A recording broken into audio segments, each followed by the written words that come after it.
BREB ও পল্লী বিদ্যুৎ সমিতির কর্মকর্তা কর্মচারীদের চাকরি বৈষম্য দূর করার দাবিতে দেশব্যাপী চলমান পল্লী বিদ্যুৎ সমিতির কর্মকর্তা কর্মচারীদের আন্দোলন চলছে টানা ১১তম দিনের মতো। সেই ধারাবাহিকতায় মোস্তফাপুর পল্লী বিদ্যুৎ সমিতিতেও চলছে লাগাতার কর্মসূচি। এতে মাদারীপুর জেলার ৫ উপজেলার ৩,৭০,০০০ বিদ্যুৎ গ্রাহক বিদ্যুৎ সেবা থেকে বঞ্চিত হচ্ছেন। আন্দোলনকারীরা জানান, অফিসের নিয়মিত কাজ ফেলে দাবি আদায়ের জন্য টানা ৯ দিন ধরে চোখে কালো কাপড় বেঁধে আন্দোলন করে যাচ্ছেন পল্লী বিদ্যুতের কর্মকর্তারা।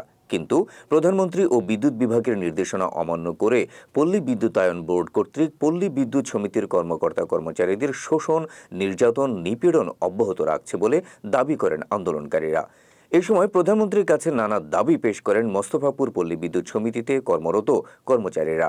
আমরা লোডের থেকে অনেক বেশি কাজ করি, কিন্তু দৈনিক মজুরি ছাড়া আমরা কিছুই পাচ্ছি না। বেতন নাই, বোনাস নাই, মার্তেকালীন ছুটি নেই, আমাদের কিচ্ছু নেই, কিন্তু অনেক বেশি লোড। আমরা এই নিয়ম চাই না। আমরা চাকরি নিয়মিতকরণ চাই, সার্ভিস কোড এক চাই এবং সকল অনিয়মিত কর্মচারীদের নিয়মিতকরণ চাই।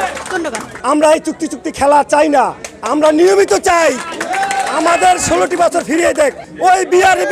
ওই বিআরইবি ওখানে বসে মালিক সেজে আছে, কিন্তু আসল পল্লী বিদ্যুৎ সমিতির মালিক হলো গ্রাহক।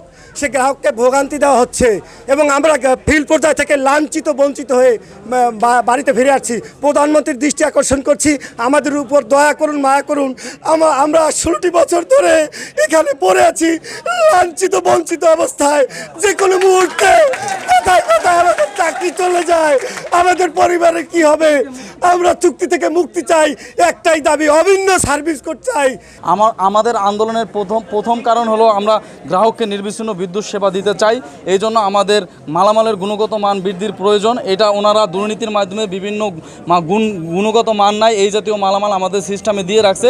আর দ্বিতীয়ত আমাদের হলো অভিন্ন সার্ভিস কোড দরকার। বাংলাদেশ পল্লী বিদ্যুতায়ন বোর্ড এবং সমিতির ভিতরেও অভিন্ন সার্ভিস কোড থাকতে হবে এবং আমাদের ফিল্ড পর্যায়ে যে কর্মরত কর্মচারী আছে, এমআরসিএম, লাইন ক্রু, লেভেল 1 এবং বিলিং সহকারী, এদের নিয়মিত করতে হবে। তবে কর্মকর্তা ও কর্মচারীরা আন্দোলন করলেও গ্রাহকদের জরুরি সেবা অব্যাহত রয়েছে বলে দাবি করেন মোস্তফাপুর পল্লী সমিতির জেনারেল ম্যানেজার মোহাম্মদ জুনাব আলী।